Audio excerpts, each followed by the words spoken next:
when I was in high school. I guess it was either probably like my sophomore or junior year. I'll bet I was about 16. I read this book. This really, really great book, but it was like gigantic. It was about 600 pages. And what's kind of incredible about it is, it wasn't even a school book. Like, I didn't have to read this book, which was kind of like a miracle for me, because I don't know, when I was in high school, I wasn't into reading, which was foolish, but it was the fact. And so, I only read what I had to read. And even then, sometimes I didn't. Books I was assigned to in school. But anyway, one summer, my father gave me this book, and he suggested I give it a read, and I started to, and I kind of couldn't put it down. It was about this priest who ultimately becomes a cardinal. So he kind of goes all the way up in the chain of command in the church. And it's an interesting book. It's it's fiction, but it's also kind of historical. It's sort of like got historical people, kind of appear in the book, but the main character is this fictional guy. And I loved him. This is this priest. His name was Stephen Fermoil. And he was from Boston. And his parents, this was it took place in the first half of the 19th century. It's like 1910, 1915. His parents were very poor immigrants from Ireland. He goes into seminary, he becomes a priest. He's a real talented guy. And like I said, eventually, the name of the book is The Cardinal. He becomes a cardinal, and he's just totally heroic character. However, he's not perfect. He's totally not he's not like a superhero. He's got flaws, which who doesn't, right? That's, I think, part of what made it credible.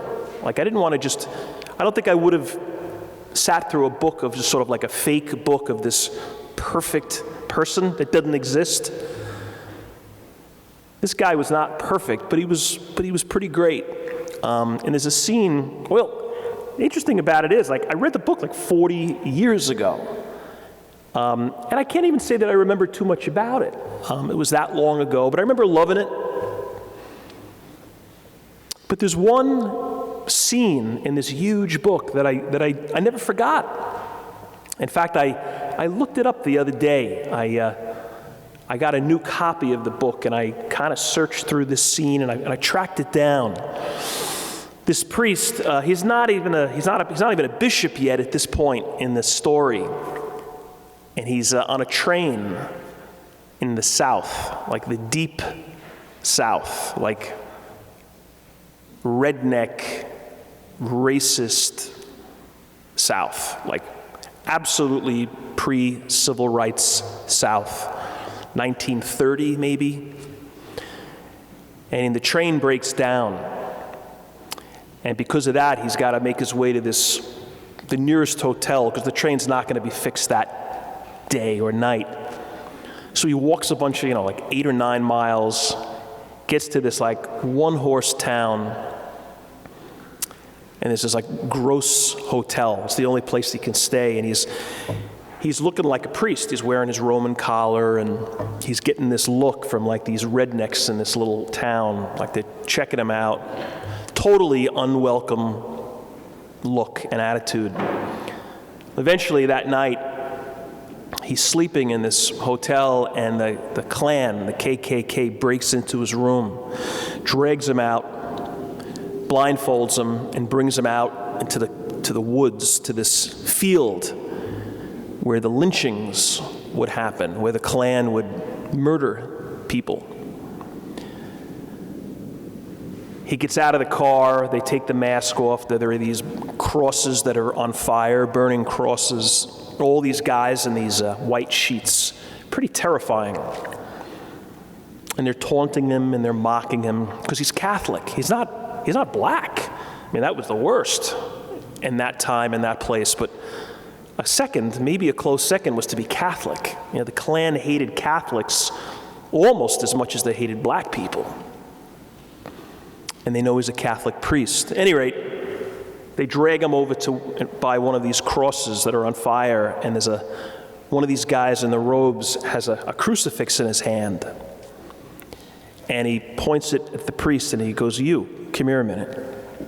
So they kind of push the priest over. And the priest and the Klansman says, "This is your symbol, right?" And the priest kind of says, "Yeah, it is." And the Klansman goes, "Spit on it. Spit on it, or you're not going to see tomorrow." So there's this long pause,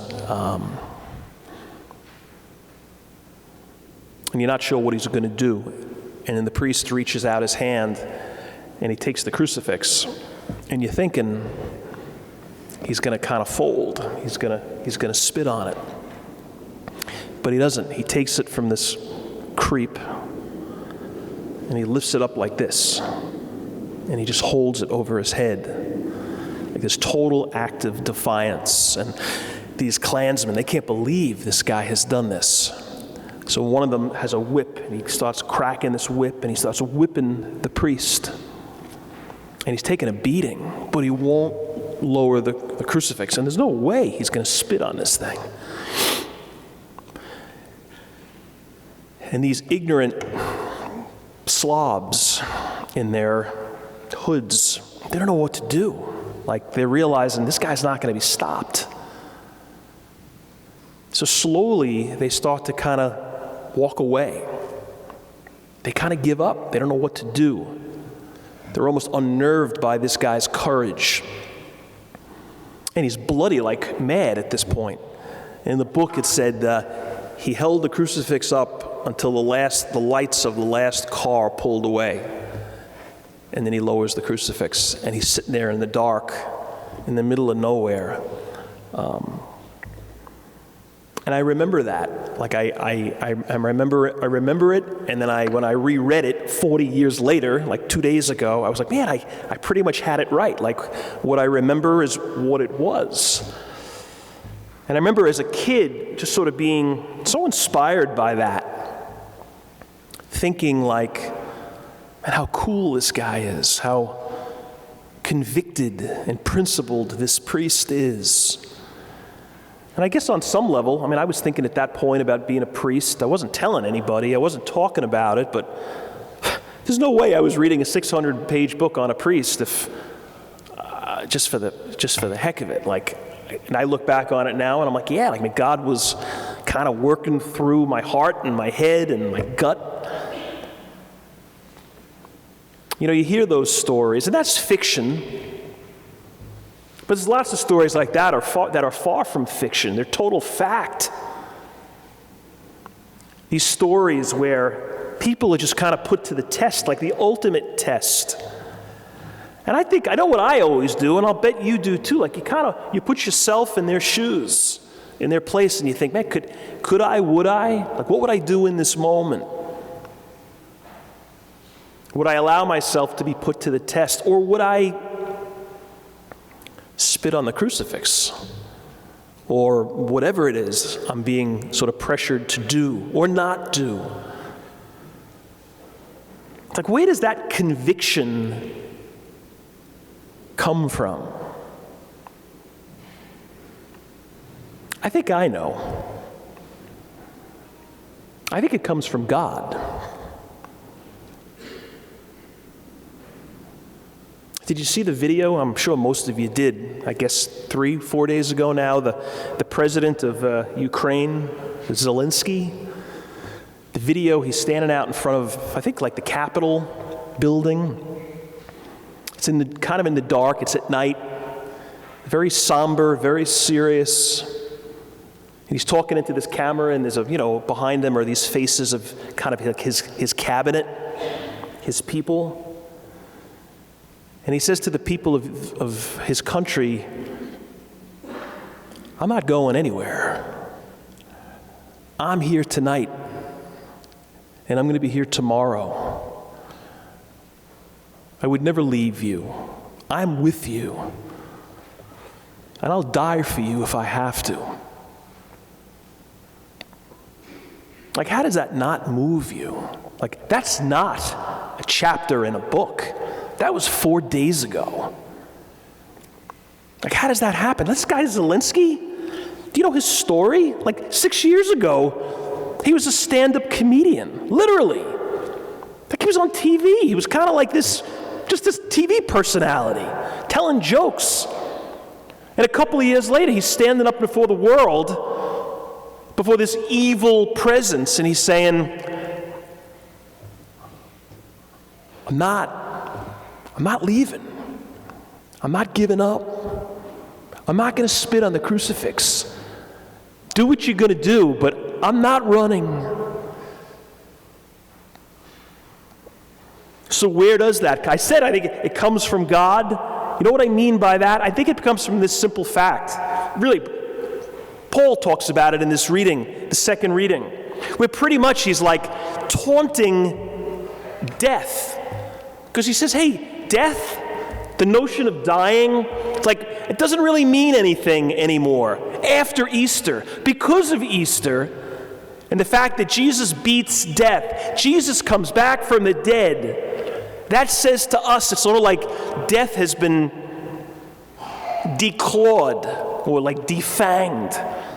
This thing which used to just control us and terrorize us, the prospect of dying, it's like, yeah, I mean, hey, none of us wants to die, and we all resist it on some level instinctively.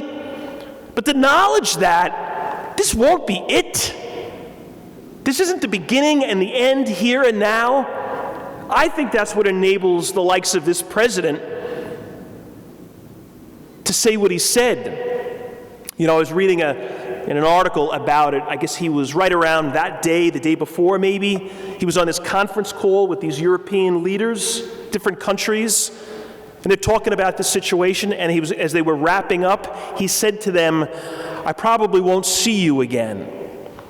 And they said there was like this horrible pause. Nobody knew what to say because they couldn't believe this guy was like, I think I'm probably going to be dead in the next couple of days.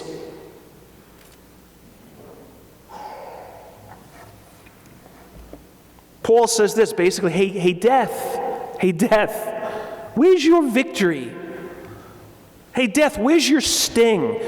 You don't have any sting anymore.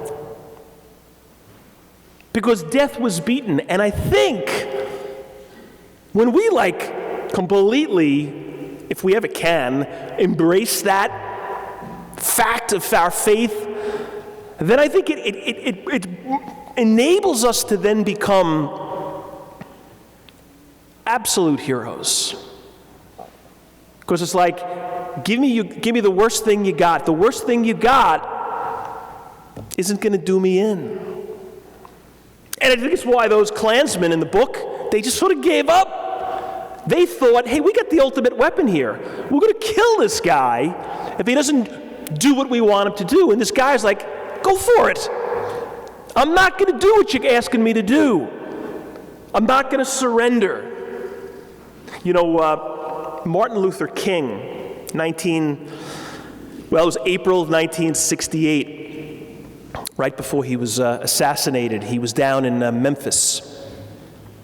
There was a strike in Memphis. These construction workers, black construction workers, went on strike because they were, there were like two categories. You had the white construction workers and the black ones. Hard to believe, this is only 50-something years ago. And the conditions for the black guys was awful. It was dangerous. So as a result, a week or two prior, two of these construction workers were killed because of faulty equipment. So they went on strike. They were like, enough. So Martin Luther King went down to kind of support them. And he spoke to a crowd of about 2,000. Talked about the strike, and then he said this. This is what he said at the end. He said, we've got some difficult days ahead, but it really doesn't matter to me now because I've been to the mountaintop. And I don't mind. Like anybody, I'd like to live a long life. Longevity has its place. But I'm not concerned about that now. I just want to do God's will. And He's allowed me to go up to the mountain. And I've looked over and I've seen the promised land. I may not get there with you, But I want you to know tonight that we as a people will get to the promised land. And so I'm happy tonight. I'm not worried about anything. I'm not fearing any man. Mine eyes have seen the glory of the coming of the Lord. And the place went crazy. And the next morning, he was murdered. Like, those words are like scary, prophetic, because he knew it was coming. Death threats had been made upon him already. He'd already been assaulted multiple times. Like, he knew it was coming. But he didn't run from it. Like, he's not saying things like that if he believes that this is it. If he believed that this was it, he'd probably be like, I'm sorry, but I'm going to spit on the crucifix. And I'm running from Ukraine. I'm running for my life, because this is the only one I got. But he knew that wasn't true. He believed Paul's words, and so should we. Hey, and you know what? None of us are dealing with the Klan and corrupt communist regimes, thankfully. But it doesn't mean we don't deal with stuff. We don't deal with occasions and opportunities which kind of challenge us and scare us sometimes into compromising. We're just not up for the fight. We avoid the fight. And maybe we shouldn't. Maybe that's what Paul was trying to say to us. And maybe that's why we're almost kind of speechless when we hear that Ukrainian president say what he said. I mean, don't you want to have that kind of conviction? I mean, I don't want to be in his shoes, but don't you want to be principled the way that guy is, or the way that priest in that story was? I saw this video not too long ago. This kid was a high school kid, and he's got this like lunatic, woke teacher. She's ranting about how terrible the United States is and all the horrible stuff we've ever done. And she starts mocking flag wavers, patriotic people, calling them just sort of like simple-minded. Really gross, really obnoxious on the part of this teacher. And it's like some kid is filming the whole thing, filming her rant. And then you see kind of in the distance this kid, a kid speaks out, and a kid says, you know, my great-grandfather's brother died in the South Pacific defending that flag, and you're mocking it. You're mocking my great-grandfather's brother. And she mocked that. She said something like, well, look what it got him. So this kid closes his book, stands up, and starts to walk out of the classroom, and the teacher gets all kind of panicked and flustered. She starts yelling at him to sit down, and he looked at her, and he just walked out of the room, and 2 more kids got up and followed him. That's what conviction gets you. I think that's what conviction leads us to. Yeah, but you know what? He could have gotten expelled. Maybe maybe the teacher will, grade against him. And maybe sometimes we just have to take that hit, because there's more important things than grades. As important as they are, there's more. Like being principled and staying in the fights that are worth staying in.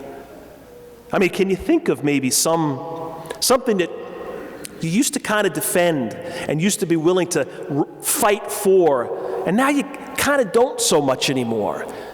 We're kind of afraid. We're afraid of being canceled. I'm afraid of being fired. I'm afraid of being alone. So I've sort of just folded. Well, that's not why he died and rose from the dead.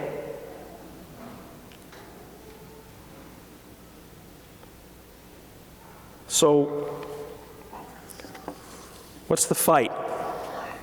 Maybe it's a fight you kind of almost have to revisit. I look at something and I'm like, yeah, I've gotten scared. And hey, there's nothing wrong with being scared. You know, that president looked pretty scared in that video.